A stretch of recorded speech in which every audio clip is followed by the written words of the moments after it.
Hi friends, இப்போ பார்த்தீங்கன்னா நம்ம பாடி பார்ட்ருக்கு எடுத்துக்கிற கிளாத்தை வந்து சரிசமமாக மடித்து போட்டு 2 பாதியாக கட் பண்ணி எடுத்துக்கணும். ஏன்னா ஃப்ரண்ட்டு நம்ம தனியாக தைப்போம், பேக் வந்து தனியாக தைப்போம். ஸோ அதனால் வந்து சரிசமமாக வச்சு வெட்டி எடுத்துக்கோங்க. அதுக்கப்புறமா பார்த்தீங்கன்னா நம்ம போன தடவை பார்த்தீங்கன்னா நல்ல பக்கத்தில் வச்சு நம்ம லைனிங்கை வந்து கொடுத்துட்டு பின்னாடி திருப்பி இருப்போம். இப்போ பார்த்தீங்கன்னா புறப்பக்கத்துக்கு மேலே தான் லைனிங்கை வைக்கணும். அதாவது கெட்ட பக்கத்துக்கு மேலே தான் லைனிங்கை வைக்கணும். லைனிங்கை வச்சுட்டு இதே மாதிரி கீழே தரையில் போட்டு நல்லா ஃப்ளாட்டாக விரிச்சிடுங்க. விரிச்சிட்டு நெக்கு கேப்லாம் கரெக்டாக வச்சுட்டு ரொம்ப விரிச்சிடாமல் குண்டூசி போட ஸ்டார்ட் பண்ணுங்கள். குண்டூசி போடாமல் தைச்சிங்கன்னா கண்டிப்பாக தொய்வு ஏற்பட்டுரும் அதில். ஸோ தொங்கிகிட்டே இருக்கும் துணி ஒரு மாதிரியாக. அதனால் எவ்வளோது குண்டூசி போட முடியுமோ அவ்வளோது குண்டூசி போட்டுக்கிட்டிங்கன்னா உங்களுக்கு ஸ்டிச் பண்ணி முடிக்கிறது ஈஸியாக இருக்கும். திருப்பி திருப்பி பிரிச்சுட்டு தைக்கிற வேலை இருக்காது. ஸோ இப்போ பார்த்தீங்கன்னா நான் ஃபுல்லாக குண்டூசி போட்டு வச்சுட்டேன், செக்யூர் பண்ணிவிட்டு. அதே மாதிரி பார்த்தீங்கன்னா ஃப்ரண்ட் நெக் வந்து நம்ம பா நெக் வெட்டியிருந்தோம். ஸோ அதையுமே நம்ம இதே மாதிரி கீழே போட்டு இதுக்குமே குண்டூசி போட்டு நெக்கு கிட்டலாம் பார்த்தீங்கன்னா வரிசையாக குண்டூசி போடுங்க. அப்போ தான் வந்து நெக்கு உங்களுக்கு தைக்கும் போது ரொம்ப ஈஸியாக இருக்கும். இல்லைக்கிட்டி நெக்கு நவர்றதுக்கு சான்சஸ் இருக்குது. ஸோ இதே மாதிரி ஃபுல்லாக வந்து குண்டூசி போட்டு எடுத்துக்கிட்டு அதுக்கப்புறமா வந்து நம்ம ஸ்டிச் பண்ண ஸ்டார்ட் பண்ணலாம்.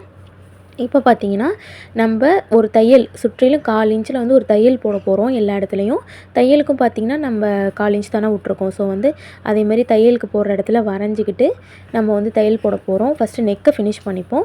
நெக்குக்கு பார்த்திங்கன்னா ஃபஸ்ட்டு ஸ்டிச் பண்ண ஸ்டார்ட் பண்ணுறேன். ரவுண்ட் நெக்குங்கிறதுனால ரொம்ப ரொம்ப பொறுமையாக தான் நம்ம ஸ்டிச் பண்ணணும். நான் வந்து வீடியோக்காகத்தான் ஓட விட்ருக்கேன். அதனால் வந்து நானுமே பொறுமையாக தான் ஸ்டிச் பண்ணுவேன் ரவுண்ட் நெக்லாம். அப்போ தான் நம்மளுக்கு நீட் ஃபினிஷிங் கிடைக்கும். எவ்வளோதுக்கு எவ்வளோ பொறுமையாக நம்ம வந்து தைக்கிறோமோ அவ்வளோதுக்கு அவ்வளோ ஃபினிஷிங் அழகாக இருக்கும். நெக்ஸ்ட்டு நெக்கை முடிச்சுட்டு பார்த்தீங்கன்னா ஷோல்டர்லேருந்து சுற்றிலும் நம்ம வந்து தச்சு எடுத்துக்க போகிறோம். ஏன்னா அப்போ தான் நம்மளுக்கு கட் பண்ணுறதுக்கு ஈஸியாக இருக்கும். ஸோ சுற்றிலும் ஒரு 1/4 இன்ச் அளவு வச்சுட்டு நல்லா ஃப்ளாட்டாக விரித்து துணியை விரிச்சிட்டு குண்டூசியை இப்போ அவுக்க வேணாம். நம்ம ஃபுல்லாக ஸ்டிச் பண்ணி முடிச்சுட்டு குண்டூசியை அவுத்துக்கிட்டிங்கன்னா உங்களுக்கு ஈஸியாக இருக்கும். இப்போ பார்த்தீங்கன்னா நான் 1/4 இன்ச் சைஸில் நான் வந்து சுற்றிலுமாக தையல் போட்டுக்கிறேன். பொறுமையாகவே போடுங்க, ஒன்றும் அவசரம் இல்லை. ஏன்னா பூனம் கிளாத்துங்கிறதுனால நவந்துக்கிட்டே இருக்கும். ஸோ அதனால தான் நம்ம குண்டூசி போட்டிருக்கோம். இப்போ பார்த்தீங்கன்னா நம்ம ஸ்டிச் பண்ணி முடிச்சிட்டோம். பொறுமையாக நம்ம எக்ஸஸ் கிளாத் எல்லாத்தையுமே கட் பண்ணி எடுத்துக்கலாம். ரொம்ப பொறுமையாகவே கட் பண்ணுங்கள். ஃபஸ்ட்டு பார்த்தீங்கன்னா நான் நெக்கை கட் பண்ணி எடுத்துக்கிறேன். கட் பண்ணி முடிச்சுட்டு நம்ம சுற்றிலும் உள்ள எக்ஸஸ் கிளாத்தெல்லாம் கட் பண்ணி எடுத்துக்கலாம். இது பார்த்திங்கன்னா நெக்கு வந்து நம்ம கேன்வாஸ் நெக் தான் ஸ்டிச் பண்ண போகிறோம். என்னுடைய மெத்தட் தான் நான் உங்களுக்கு கேன்வாஸ் எப்படி வைக்கணும்னு சொல்லி கொடுக்க போகிறேன். ஒருத்தவங்களும் ஒரு மாதிரி மெத்தட் ஃபாலோ பண்ணுவாங்க. நான் என்னோடய மெத்தட் தான் சொல்லி கொடுக்குறேன். ஸோ இதை நீங்கள் ஆல்ரெடி நீங்கள் வேறு மாதிரி ஸ்டிச் பண்ணிகிட்டு இருந்தீங்கன்னா நீங்கள் அதே மாதிரியே ஸ்டிச் பண்ணிக்கலாம். பட் இல்லை சிஸ்டர், நான் பிகினர், எனக்கு கேன்வாஸே வைக்க தெரியாதுன்னா நீங்கள் இந்த மெத்தடை ஃபாலோ பண்ணுங்கள். அது உங்களுடைய விருப்பம் தான். இது வந்து எந்த ஒரு கம்பலும் கிடையாது. என்னோடய மெத்தடை நான் உங்களுக்கு சொல்லிக் கொடுக்குறேன், அவ்வளோதான். ஓகேவா? இப்போ எக்ஸஸ் கிளாத் ஃபுல்லாக நான் வந்து பார்த்திங்கன்னா கட் பண்ணி எடுத்துக்கிட்டேன். லைனிங்க்கு ஏற்ற மாதிரி கட் பண்ணி எடுத்துகிட்டு குண்டூசி எல்லாமே நம்ம ரிமூவ் பண்ணிட்டோம். நெக்ஸ்ட்டு பார்த்திங்கன்னா நம்ம வந்து இது கேன்வாஸ் கட் பண்ண போகிறோம். நெக்கு கேப் வந்து நம்மளுக்கு 6 இன்ச் இருக்குது. ஸோ அதில் பாதி 3 இன்ச் எடுத்துகிட்டு பக்கத்தில் கேன்வாஸ் எக்ஸ்ட்ரா 1.5 இன்ச் எடுத்துக்கணும். ஓகேவா? அதே மாதிரி கீழேயுமே நம்ம 1.5 இன்ச்சு எடுத்துப்போம்.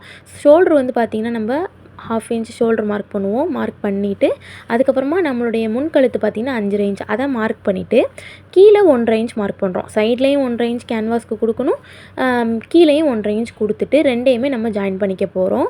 ஸோ ஒரு பாக்ஸ் மாதிரி ஜாயின் பண்ணிவிட்டு அதுக்கப்புறமா பார்த்திங்கன்னா அதை கட் பண்ணி எடுத்துக்கோங்க. கட் பண்ணி எடுத்துகிட்டு நம்ம ஒரு ரவுண்ட் ஷேப் மாதிரி கொடுப்போம். ஸோ இப்போ பார்த்தீங்கன்னா சென்டரை ஆர்காட் பண்ணி வச்சுக்கோங்க. அதுக்கப்புறமா ஒரு ரவுண்ட் ஷேப் மாதிரி கீழே கொடுத்துட்டு நம்ம வந்து அதையும் கட் பண்ணி எடுத்துக்கலாம். பொறுமையாக கட் பண்ணி எடுத்துக்கோங்க. எடுத்துகிட்டு பார்த்திங்கன்னா நம்மளுக்கு கேன்வாஸ் இப்படி தான் இருக்கும். அதுக்கப்புறமா இது ஒரு துணியில் கொடுத்து நம்ம ஸ்டிச் பண்ணுவோம். இப்போ பார்த்திங்கன்னா நான் பேக் நெக்குக்கு வந்துட்டேன். ஸோ சேம் அதே மாதிரி தான் நெக் கேப் 3 எடுத்துகிட்டு பக்கத்தில் 1.5 இன்ச் எடுத்திருக்கேன். நம்முடைய பேக் நெக் வந்து 6 இன்ச் இருக்குது. ஸோ அதுக்கப்புறம் கீழேயும் பார்த்திங்கன்னா ஒரு 1.5 இன்ச் எடுத்திருக்கேன் ஹைட்டுக்கு. ஸோ எடுத்து முடிச்சுட்டு அதுக்கப்புறம் பார்த்திங்கன்னா ரெண்டையும் ஒன்றா ஜாயின் பண்ண போகிறோம். எப்படி ஃப்ரண்ட் நெக் பண்ணமோ சேம் அதே மாதிரி பேக் நெக் பண்ணிக்க போகிறோம்.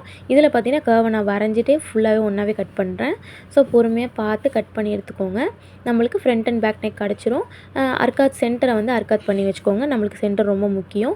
இப்போ பார்த்திங்கன்னா பேக்கும் நம்மளுக்கு ரெடி ஆகிடுச்சு, ஃப்ரண்ட் கேன்வாஸும் ரெடி ஆகிடுச்சு. ரெண்டையுமே ஒன்றாவும் கட் பண்ணலாம். பட் வந்து ஹைட் டிஃப்ரென்ஸ் வரும் சம்டைம்ஸு. ஸோ அதனால் நம்ம தனித்தனியாக கட் பண்ணிக்கிறோம். இப்போ பார்த்திங்கன்னா அந்த கேன்வாஸை விட ஒரு 1/2 இன்ச் வந்து சைட்லலாம் துணி எக்ஸ்ட்ரா இருக்கிற மாதிரி தான் நான் ஒரு துணி எடுத்துருக்கிறேன்.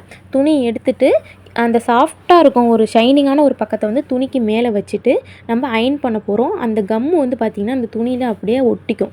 ஸோ அதுக்காக தான் நம்ம நல்லா ப்ரெஸ் பண்ணி அயர்ன் பண்ணிவிட்டு அதுக்கப்புறமா தான் ஸ்டிச் பண்ணுவோம். இது அயர்ன் பண்ணணும்னு கம்பல்சரினா கிடையாது, நம்ம அயர்ன் பண்ணிட்டா பெட்டர். ஸோ சைடில் உள்ளதையும் நான் எப்போதுமே இதுமாதிரி அயர்ன் பண்ணிக்கிட்டேன்னா எனக்கு ஸ்டிச் பண்ணும்போது ரொம்ப ஈஸியாக இருக்கும். இதை நீங்கள் பண்ணலாம். இல்லை சுற்றிலும் சும்மா தையலும் போட்டுக்கலாம். இப்போ பார்த்திங்கன்னா நான் கேன்வாஸை சுற்றி ஃபஸ்ட்டு தையல் போட்டுக்கிறேன். ஏன்னா கேன்வாஸ் சம்டைம்ஸ் வந்து ஒட்டும், சில நேரம் ஒட்டாது. ஸோ அதனால் நம்ம எப்போதுமே தையல் போட்டுக்கிறது பெட்டர். இதை நீங்கள் அயர்ன் பண்ணாமே இந்த தையல் போட்டுக்கலாம். அப்புறம் பார்த்திங்கன்னா சைடில் உள்ள 1/2 இன்ச் கிளாத்தை வந்து உள்றக்க மடித்து விட்டு நம்ம வந்து அந்த கேன்வாஸுக்கு தக்கன மடித்து தைச்சிக்கிறோம். மடித்து தைச்சிட்டிங்கன்னு பார்த்தீங்கன்னா உங்களுக்கு வந்து கொஞ்சம் கஷ்டமாக தான் இருக்கும். ஆனால் தைச்சிட்டிங்கன்னா உங்களுக்கு கேன்வாஸ் ரெடி ஆகிடும். ஸோ கேன்வாஸ் ரெடி ஆனதுக்கப்புறம் பார்த்திங்கன்னா இது வந்து ஸ்டிச்சிங்லாம் பாருங்கள் ஓரத்தில் வந்து எவ்வளோ நீட்டாக இருக்குதுன்னு சொல்லிட்டு. ஸோ இதே மாதிரி நீங்களும் ஸ்டிச் பண்ணி எடுத்துக்கோங்க. இப்போ பார்த்திங்கன்னா நம்மளுக்கு பேக் கேன்வாஸ் ரெடி ஆகிடுச்சு. அப்புறம் வந்து ஃப்ரண்ட் கேன்வாஸும் ரெடி ஆகிடுச்சு. இப்போ நம்ம எப்படி ஸ்டிச் பண்ணுறதுன்னு பார்க்கலாம். இப்போ பார்த்திங்கன்னா நான் பேக் நெக் தான் ஃபஸ்ட்டு ஸ்டிச் பண்ணி காட்ட போகிறேன். இதுக்கு வந்து நம்ம சட்டை தைச்சி வச்சுருக்கோம் இல்லையா பாடி பார்ட்டு, அதை வந்து சரிசமமாக மடிச்சுட்டு நெக்கை வந்து சென்டரை வந்து நம்ம துணியில் மார்க் பண்ணிக்கிறோம். மார்க் பண்ணிவிட்டு இப்போ கேன்வாஸ்லேயும் அதே மாதிரி மடித்து வச்சு நம்ம சென்டரை மார்க் பண்ணிக்கணும். மார்க் பண்ணிவிட்டு அந்த சென்டரும் ஒன்றா இருக்கிற மாதிரி தான் நம்ம வைக்க போகிறோம். வச்சுட்டு அப்படி பொறுமையாக கீழே இறக்குங்க. இறக்கிட்டு நம்மளுக்கு கரெக்டாக நெக்கு கிட்ட வச்சுட்டு இப்போ வந்து நம்ம அந்த தையல் வந்து நம்ம போட்டிருக்கோம் இல்லையா, அதுக்கிட்ட நம்ம அந்த மார்க் பண்ண மார்க் இருக்கணும். ஸோ அந்த தையலோடு சேர்த்து பார்த்திங்கன்னா நம்மளுக்கு கேன்வாஸ் வந்து சைடில் 1.25 இன்ச் இருக்கும். ஓகேவா? இப்போ வந்து நம்ம குண்டூசி போட்டுக்கிறோம். குண்டூசி போட்டே ஸ்டிச் பண்ணுங்கள். இப்போ வரைக்கும் நான் குண்டூசி போட்டு தான் ஸ்டிச் பண்ணுவேன். அப்போ தான் எனக்கு நீட் ஃபினிஷிங் கிடைக்கும். அப்புறமா பார்த்திங்கன்னா அப்படியே திருப்பி போட்டுருங்க. திருப்பி போட்டுட்டு பார்த்திங்கன்னா உங்களுக்கு நெக்கு வந்து அழகாக தெரிஞ்சிடும். நம்ம ஸ்டிச் பண்ணுறத நம்மளுக்கு அழகாக தெரிஞ்சிடும். ஸோ இப்போ வந்து நம்ம நெக்கை வந்து ஸ்டிச் பண்ணி எடுத்துக்கலாம். நெக்ஸ்ட் வந்து பார்த்திங்கன்னா நம்ம பேக் நெக்குக்கு வந்து நாட்டு கொடுக்க போகிறோம். அதை எப்படி மறைச்சி கொடுக்குறதுன்னு சொல்லிட்டு பார்க்கலாம். ஷோல்டர் 1/2 இன்ச் மார்க் பண்ணிவிட்டு அதுக்கு கீழே பார்த்திங்கன்னா நான் ஒரு 1.25 இன்ச் மார்க் பண்ணிக்கிறேன். மார்க் பண்ணிவிட்டு அந்த 1.25 இன்ச்சில் தான் நான் வந்து நாட்டை வந்து உள்ற வைக்க போகிறேன். So first shoulder 1/2 inch mark பண்ணுங்கள். அதுக்கப்புறமா ஒரு 1.25 இன்ச் வந்து நீங்கள் மார்க் பண்ணிக்கிட்டிங்கன்னா அந்த 1.25 இன்ச் கிட்ட தான் நீங்கள் நாட்டை உள்ற வைக்கணும். இப்போ நாட்டை எப்படி வைக்கிறதுங்கிறத பார்க்கலாம்.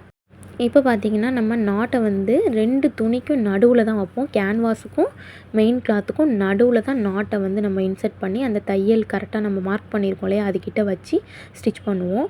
ஸோ பொறுமையாக ஸ்டிச் பண்ணுங்கள். நாட்டு இருக்கிற இடத்துல மட்டும் டபுள் ஸ்டிச் போட்டுக்கோங்க. அதுக்கப்புறம் பார்த்திங்கன்னா